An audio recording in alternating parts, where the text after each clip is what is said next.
Bonjour Mme Vangenot, alors je vais reprendre mes exercices sur le rapport avec l'énergie, sur la digestion notamment, et regarder la petite vidéo pour voir comment je reprends contact avec ça, parce que ça fait longtemps que j'ai pas travaillé à cause de cette crise avec le virus, et donc je vais regarder le petit film pour voir où j'en suis, comment je réagis.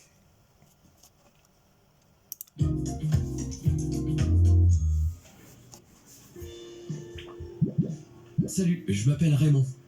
Raymond le raisin. Ouais, je sais. Écoute, c'est mon père qui a eu l'idée de mon nom. Quoi qu'il en soit, Alors je vais lever le main à chaque coup qu'il y a quelque chose je vais lever le doigt à chaque coup que j'entendrai une phrase ou quelque chose qui est susceptible de me faire peur. Voilà, comme ça vous pourrez voir à peu près où je me sens pas bien, où je me sens mal. aujourd'hui, je pars pour un voyage épique à travers le corps humain. Alors, tu veux venir avec moi? Le voyage commence lorsque l'humain se dirige vers la salle de repos du travail, ouvre sa boîte à déjeuner et me trouve là-dedans. Qu'est-ce qu'il y a ici? Un sandwich à la dinde, du yaourt. Je vois qu'il a déjà croqué dans son sandwich. Ah, maintenant, c'est mon tour. Il m'a mis dans sa bouche. Allez, c'est l'heure de se lancer. Pour être honnête, il fait plutôt humide et chaud ici. La bouche est la porte d'entrée du système digestif. Ce système est conçu spécifiquement pour transformer les aliments en nutriments utiles qui se chargent de te donner de l'énergie et aident tes cellules à croître et à se réparer. Donc, une fois que tu prends la première bouchée de ce que tu manges, tu mets en route l'appareil digestif. Pendant que tu mâches, les aliments sont coupés en morceaux pour faciliter le processus. La salive s'avère très utile, car elle se mélange à la nourriture et la décompose encore mieux. De cette façon, ton estomac n'a pas besoin de digérer des morceaux entiers de nourriture. Et voici un chiffre qui va t'époustoufler. La quantité de salive que tu produis en une année pourrait remplir 2 baignoires de taille moyenne. Presque une piscine pleine de bave.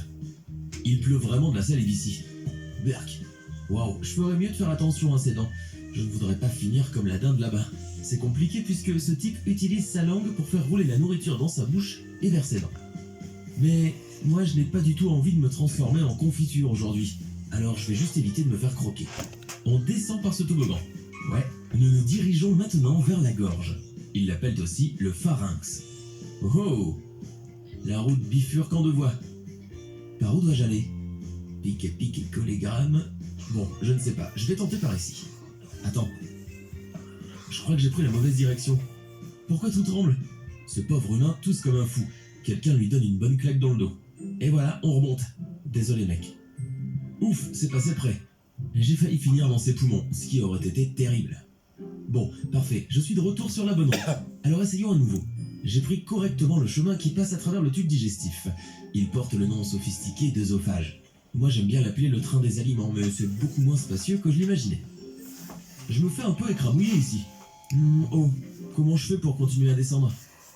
Ah, je vois. Les muscles des parois de l'œsophage de cet humain se resserrent derrière moi et s'ouvrent devant moi. C'est un processus appelé péristaltisme. Et c'est ce qui me fait traverser son système digestif.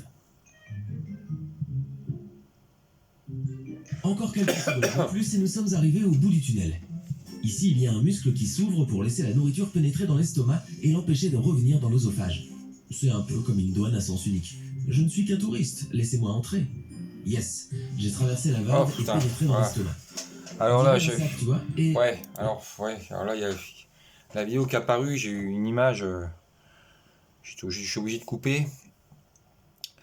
Donc voilà, il y avait des poissons, des tomates, tout ça qui allaient dans l'estomac, ça se refermait pour pas retourner dans l'œsophage. Et là, j'ai repensé à ce que j'ai mangé hier avec le dextro que j'ai fait derrière. Et du coup, oui, un petit moment de stress là.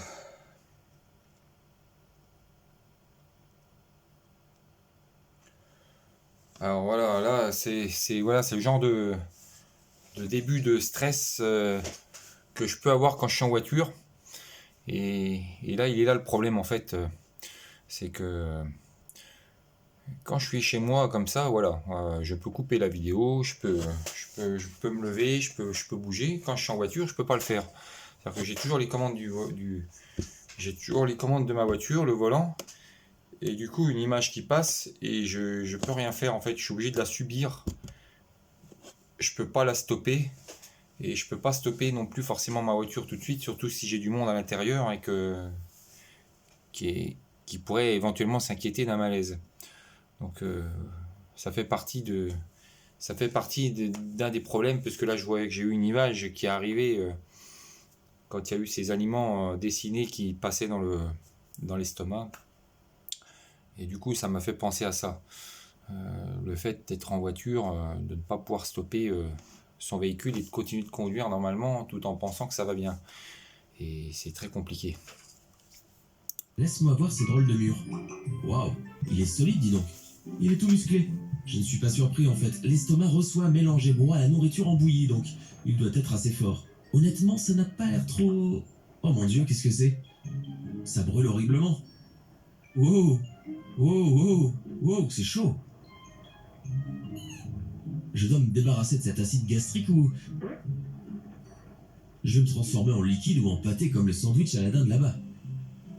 C'est bon, je suis venu bien préparé. J'ai apporté ce petit appareil très pratique qui me gardera dans une bulle protectrice. Ah voilà. D'habitude, tes aliments n'ont pas ça. Ah voilà, là c'est pareil. Je commence à avoir les mains moites parce que ça me fait penser à la transformation de l'énergie juste derrière l'estomac. Et en fait, j'ai peur de prendre un objet avec ma main. Alors, en ce moment, voilà, j'ai peur de ne pas avoir ça me coupe les forces en fait, alors que j'en ai. Mais ça me fait peur. Donc, ça m'empêche d'avoir de la force. Et j'ai mes mains qui sont complètement tremblantes et moites. Et ça, c'est pareil quand je suis au volant. Ça peut venir par le dessous, par le pied, notamment sur l'accélérateur et sur le frein. Puisque tout va me faire penser à un rapport avec l'énergie. En fait, le moindre mouvement qu'il faudra faire me fera penser à l'énergie. Donc la moindre image de digestion en mangeant, et notamment sur certains aliments dits somnolents, comme les féculents notamment, et ça peut me perturber fortement en voiture, voire devenir très dangereux. Puisque j'ai eu déjà le cas d'arrêt d'urgence, même sur l'autoroute, sur les bandes d'arrêt d'urgence. Je me rappelle une fois en allant à Annecy, avant mon marathon, j'avais été obligé de m'arrêter en catastrophe parce que j'avais quelqu'un à mon bord et j'avais une image de ce type qui arrivait. Donc voilà, je vais continuer. Ça, mais moi, j'ai de l'expérience, tu sais. C'est classé top secret. Je n'ai qu'à appuyer sur ce bouton. Voilà. Maintenant, je peux continuer à te parler tranquillement tout le long du chemin au lieu de me transformer en gelée de raisin. Prochain arrêt, l'intestin grêle. Cet organe super long en forme de serpent enroulé est composé de 3 sections. Quand je dis super long, je n'exagère pas, tu vois. Si tu l'es talé, ce que je ne te recommande pas de faire parce que tu as besoin de le garder bien enroulé et à l'intérieur de toi, tu aurais un tube qui fait plus de 6 mètres de long. Ouais, c'est aussi grand qu'une girafe. Et ça tient en entier dans tes entrailles. Incroyable. Je dois dire qu'il fait plutôt chaud ici. J'ai presque l'impression d'être dans une station balnéaire tropicale. Sauf que je suis dans un océan de bile. Ah oui, t'inquiète, je suis toujours protégé par ma petite bulle, pas de souci. La bile est cruciale pour digérer les graisses et éliminer tous les déchets de ton sang. Alors tu dois être reconnaissant envers ton foie qui la produit. Ton pancréas aide également à ce processus avec quelques bonnes enzymes. Et ce truc là-bas qui ressemble à une poire, c'est la vésicule biliaire. Elle est située sous le foie. Alors pour ces organes dont on parle, le pancréas, le vésicule biliaire, le foie, en fait j'ai pas trop d'images qui ressortent de ce processus. Je comprends assez peu le processus et j'ai pas l'impression que c'est dans un processus de désintégration de l'aliment, mais plus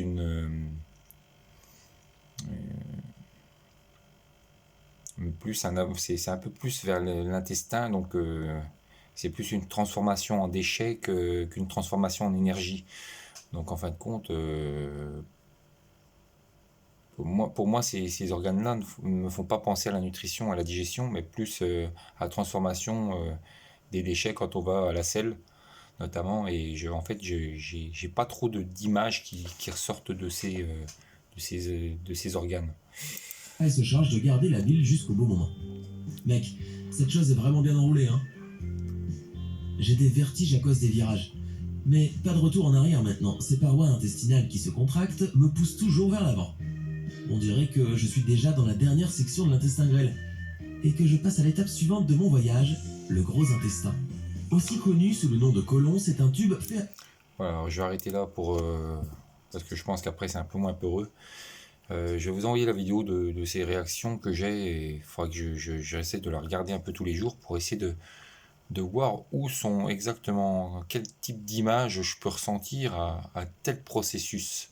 Parce que c'est ça en fait que je pense que vous avez du mal peut-être à comprendre en tant que psychologue, parce que j'ai du mal à les, à les dévoiler, mais voir qu'est-ce que je peux ressentir, à quel moment de ce processus je peux ressentir une image, et notamment dans les situations comme les réunions, par exemple, dans une réunion qui est calme, où on est autour d'une table après manger, ou alors typiquement en voiture, que ce soit avant ou après manger, même si avant manger, il n'y a pas le processus digestif, mais voilà, il y a d'autres processus, et ce serait important de vous signaler ça afin de pouvoir travailler, et même par rapport, je pense, au don du sang, parce que le don du sang, il y a vraiment un rapport avec l'énergie qui me fait peur. Donc ça prouve bien que la fatigue digestive, on va dire, me fait peur en fait. Je pense que c'est tout à fait ça, parce que j'ai peur de la somnolence. Donc la fatigue dite digestive peut m'effrayer, et c'est aussi ça qui m'effraie dans le don du sang finalement, parce que c'est la peur de... Quand on dit qu'on va à un don du sang, on est fatigué, et après on va nous donner à manger, ça veut dire qu'en fait compte, on perd de l'énergie. Et tout ça m'effraie un peu, parce que je ne sais pas comment mon corps réagit par rapport à cette fatigue, qui est sûrement supportable, mais qui est inconnue pour moi. Donc je ne sais pas à quel stade cette fatigue est, et du coup elle me fait perdre mes moyens.